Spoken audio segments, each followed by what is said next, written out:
2157 में मानवता ने शिक्षा का महान सिद्धांत विकसित किया और युद्धों, भूख और आतंकवाद से छुटकारा पा लिया। पृथ्वी की प्रकृति ने चिकित्सा को ठीक कर दिया है, लोगों को किसी भी बीमारी से बचाने के लिए पर्याप्त उन्नत हो गई है और अंतरिक्ष यात्रा आदर्श बन गई है। जबकि मैक्स अपने स्वयं के अंतरिक्ष यान में ब्रह्मांड के चारों ओर यात्रा कर रहा है। अपने परिवार के कॉल को टालना क्योंकि वे चाहते थे कि वह वापस कॉलेज जाए। अचानक एक क्षुद्र ग्रह जहाज से टकराता है और उसे गंभीर रूप से क्षतिग्रस्त कर देता है, जिसके कारण मैक्स को आपातकालीन लैंडिंग की योजना बनानी पड़ती है। दुर्भाग्य से जहाज को निकटतम ग्रह पर दुर्घटनाग्रस्त होने से बचाना असंभव हो गया है। विस्फोट होने से ठीक पहले बाहर निकलें, जिसका अर्थ है कि वह अब इस अजीब भूमि पर फंस गया है। वह क्षेत्र की खोज शुरू करता है और अलाव के संकेत पाता है। फिर पास में छिपे एक प्राणी को देखता है। मैक्स उसके साथ संवाद करने की कोशिश करता है, लेकिन जीव भाग जाता है। जब अचानक जीप नाम का एक सैनिक उन्हें ढूंढ लेता है और मैक्स पर अपनी बंदूक तान दी और कहा कि वह कुछ समझ नहीं पा रहा है। मैक्स अपनी बेल्ट से एक छोटा सा अनुवाद उपकरण निकालता है, जिसे वह अपने कान में डालता है, जिससे सैनिक बेल्ट पर गोली चलाता है ताकि मैक्स उसे गिरफ्तार करने और निकटतम शहर में ले जाने से पहले उसे खो दे। मैक्स आश्चर्य से देखता है कि कैसे शहर पृथ्वी के एक गंभीर संस्करण जैसा दिखता है, जैसा कि उसने इतिहास की किताबों में देखा है। उसे एक प्रयोगशाला में भेजा गया है, जहां कुछ वैज्ञानिकों ने उसके विचारों को देखने के लिए उसके सिर पर एक हेलमेट लगाया है, क्योंकि वे उससे पूछताछ कर रहे हैं। हालांकि वे अभी भी ऐसा नहीं कर रहे हैं। मुझे विश्वास नहीं है कि वह एक एलियन है और यह निर्णय लिया गया है कि उसे राजधानी के एक मानसिक अस्पताल में स्थानांतरित कर दिया जाएगा, जिसमें उसके अनुरक्षक के रूप में एक सैनिक होगा। उस समय क्षेत्र का प्रत्येक व्यक्ति सरकार के प्रति वफादारी का वादा करते हुए उत्साहपूर्वक देश के गान का जाप करना शुरू कर देता है। हालांकि जेफ गिर जाता है, उसे दौरा पड़ता है और शहर के रास्ते में अधिकारियों द्वारा उसे ले जाया जाता है। मैक्स ने शहर की भयानक स्थिति और कुछ विशाल टावरों को नोटिस किया है। हर 2 मील पर आदमी बताता है कि वे दुश्मनों के खिलाफ सुरक्षा कर रहे हैं। उसी समय एक विस्फोट एक के आधार को नष्ट कर देता है, टावर, और उसे सड़क पर गिरा देता है, जिससे मलबे के कारण कुछ लोगों की मौत हो जाती है, जबकि वे भागने की कोशिश करते हैं और अधिकांश ट्रक नष्ट हो जाते हैं। जब एक विशाल धातु सड़क में छेद हो जाता है, मैक्स का ट्रक वाला मलबे के नीचे फंस जाता है, लेकिन मैक्स तुरंत उसे बाहर निकालने के लिए दौड़ता है। आने वाली लपटों द्वारा उन तक पहुंचने से पहले उत्कृष्ट ताकत के साथ मैक्स को पता चला कि विद्रोही सरकार को गिराने की कोशिश कर रहे हैं, इसलिए उन्हें टावरों की आवश्यकता है। अब उनके पास राजधानी पहुंचते ही पैदल यात्रा जारी रखने के अलावा कोई विकल्प नहीं है। विशेष शोध विभाग के प्रमुख स्ट्राइडर को इसके बारे में पता चलता है और वह अपने कर्मचारी फंक से मैक्स को अपने कार्यालय में लाने के लिए कहते हैं। इस बीच मैक्स को एक खतरनाक सुविधा में रखा जा रहा है, जहां उन्होंने उसे पानी की टंकी के अंदर डाल दिया है ताकि उसके दिमाग में प्रयोग जारी रहें। फंक द्वारा बाधित किया जाता है, जो वैज्ञानिक की इच्छा के विरुद्ध मैक्स को ले जाने के लिए स्ट्राइडर बैच का उपयोग करता है। इस बीच सरकारी भवन में राज्य अभियोजक ओमनिक भी अपने कर्मचारी को मैक्स से संबंधित किसी भी खबर पर नजर रखने के लिए कहता है। तब ओमनिक समय को नोटिस करता है और अपने बाथरूम में छिप जाता है। निजी तौर पर द्वारा उसी समय फंक मैक्स को अपनी कार में ले जा रहा था और उसने पाया कि सड़क अवरुद्ध है, इसलिए उसे एक नया रास्ता ढूंढना होगा। वह घबरा गया है क्योंकि वह समय देख रहा है और उसी समय अधिकारियों के आते ही उसे दौरा पड़ने लगता है। उसे उठाओ। सभी स्थानीय लोग सरकार के पक्ष में नारे लगाना शुरू कर देते हैं और मैक्स को अराजकता का फायदा उठाने के लिए झप न करने के लिए पतित कहते हैं। मैक्स तुरंत सरकारी भवन में भाग जाता है।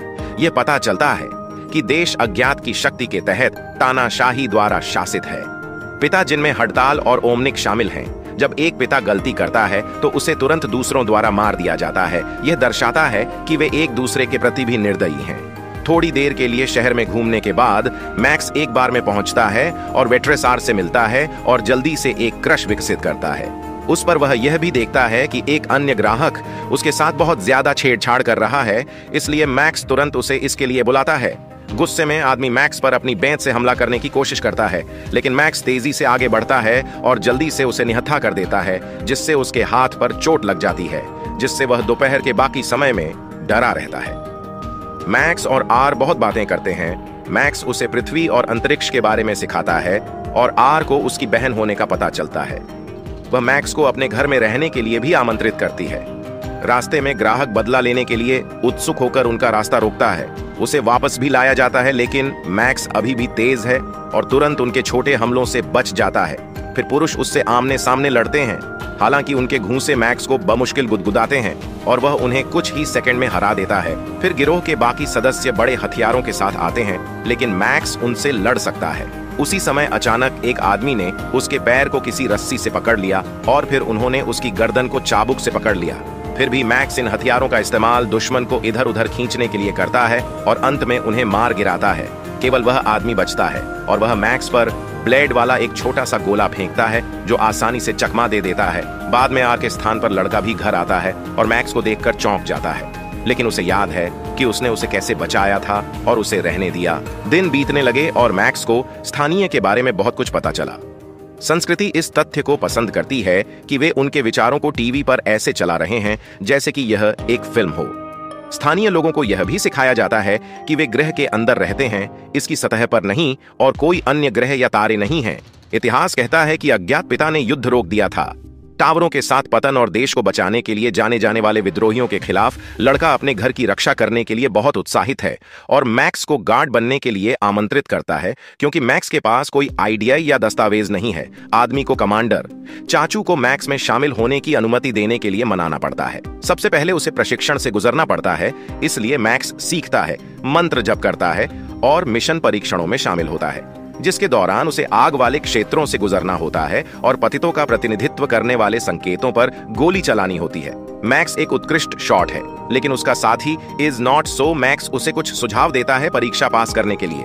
हालांकि बाद में व्यक्ति ने उसे निजी तौर पर डांटते हुए कहा कि दोबारा ऐसा कभी न करें, क्योंकि जब वे घर पर होते हैं तो उनके वरिष्ठ अनुशासन की मांग करते हैं। मैक्स कड़ी मेहनत करता है, जबकि लड़का उसकी याददाश्त का परीक्षण करने के लिए उससे नियम पुस्तिका के बारे में प्रश्न पूछता है। कभी कभी वे उसके साथ छेड़छाड़ भी करते हैं। खाली समय में मैक्स राडा के साथ घूमता है और अंततः वे चुंबन करते हैं। जब मैक्स अंततः सेना में स्वीकार कर लिया जाता है तो वह विद्रोही सैनिकों की भूमि पर अपने पहले छापे में शामिल होता है और इमारतों में अत्यंत क्रूरता के साथ बमों का उपयोग करके हमला करता है और रास्ते में लोगों को लात मारता है। मैक्स यह जानकर हैरान हो जाता है तथाकथित विद्रोही केवल डरे हुए सामान्य इंसान हैं और तुरंत अपनी बंदूक गिरा देते हैं, जबकि अन्य लोग उन्हें गिरफ्तार कर लेते हैं।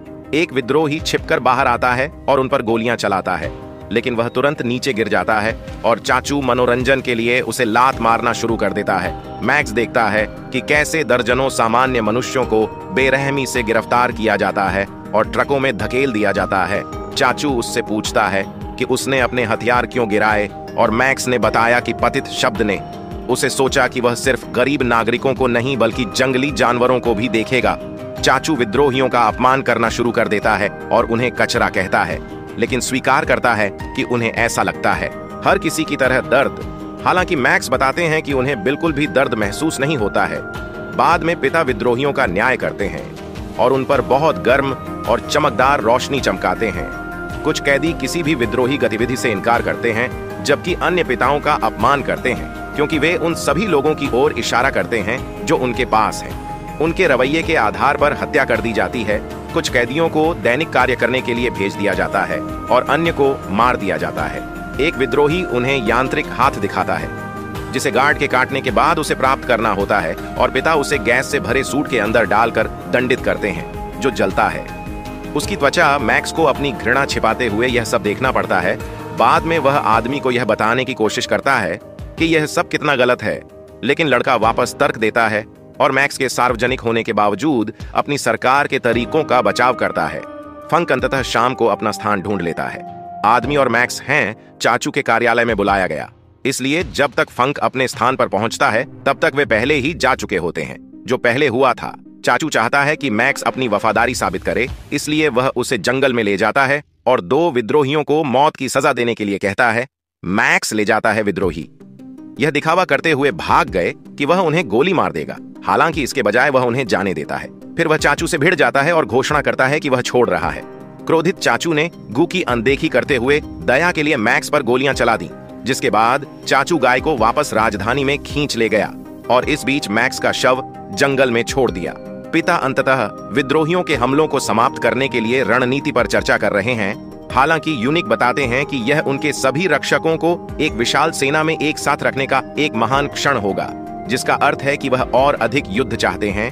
दूसरों को पूर्ण आक्रमण का विचार पसंद है, लेकिन वे जनता को फिर से युद्ध शुरू करने के विचार को स्वीकार करने के लिए एक रास्ता खोजना होगा। शायद शाम को एक नकली हत्या के प्रयास की योजना बनाकर जंगल में विद्रोही मैक्स को ढूंढते हैं और यह देखकर चौंक जाते हैं कि वह अभी भी जीवित है, क्योंकि उसका शरीर बहुत तेजी से ठीक हो जाता है। मैक्स पृथ्वी की स्वास्थ्य तकनीक के बारे में बताते हैं और बताते हैं कि उनके लोगों को घातक घाव का मतलब नहीं पता है, उन्हें केवल सीधे सिर पर गोली मारकर ही रोका जा सकता है। बदले में विद्रोहियों ने समझाया कि पिता तानाशाह हैं, जिन्होंने बलपूर्वक सत्ता छीन ली, और टावर्स बचाव के लिए वे वास्तव में लोगों का ब्रेन वॉश करने के लिए तरंगे भेजते हैं। यही कारण है कि वे हमेशा दिन में 2 बार एक ही समय में देशभक्ति के उन्माद से गुजरते हैं। कुछ लोग इन तरंगों से प्रतिरक्षित होते हैं और उन्हें दौरे पड़ते हैं, लेकिन सरकार के प्रचार ने उन्हें पतित के रूप में चिन्हित किया है ताकि वे ऐसा कर सकें। उसी समय उनका शिकार करें। टावरों ने अपनी लहरें भेजी ताकि विद्रोहियों ने उनके मुंह में एक छड़ी डाल दी ताकि उनका दम घुटने से बच जाए। जब उन्हें शहर में दौरा पड़ता है, ओमनिक निजी तौर पर वही काम करता है।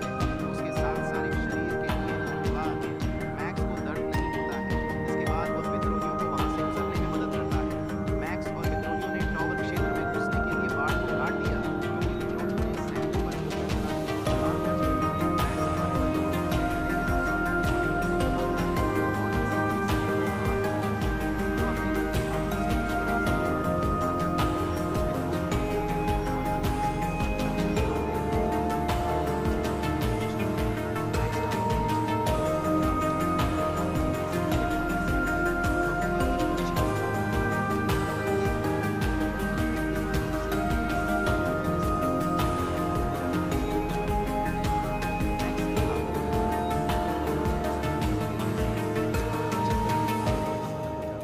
दुर्भाग्य से एक और विद्रोही की मृत्यु हो जाती है। उसकी चोटें मैक्स और एक आदमी को छोड़कर एकमात्र जीवित बचे व्यक्ति के रूप में कुछ समय बाद मैक्स शहर में वापस आ जाता है और राडा के साथ फिर से मिल जाता है, इस बात से अनजान कि एक पड़ोसी उसे देखता है और अधिकारियों को बुलाता है। जब लड़का घर आता है तो एक बहस शुरू हो जाती है और लड़का उसी समय मैक्स को बाहर निकालने की कोशिश करता है।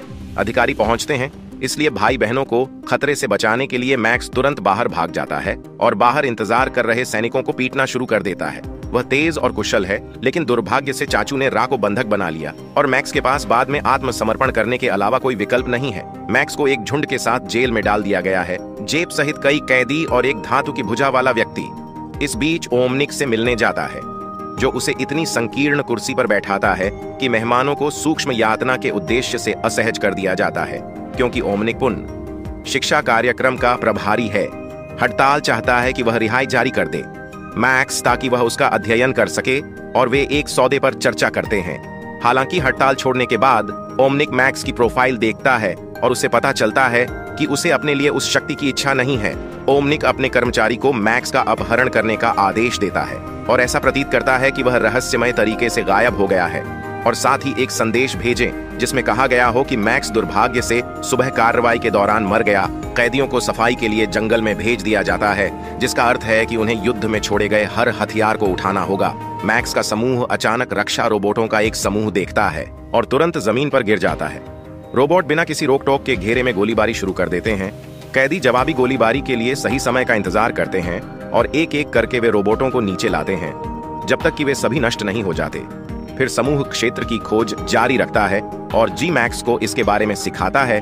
जब वह पहुंचा तो उसने जो प्राणी देखा, उसने कहा कि वे खतरनाक रूप से परिवर्तित इंसान हैं और उन्हें वहीं मार दिया जाना चाहिए या उन्हें पहले मार दिया जाएगा।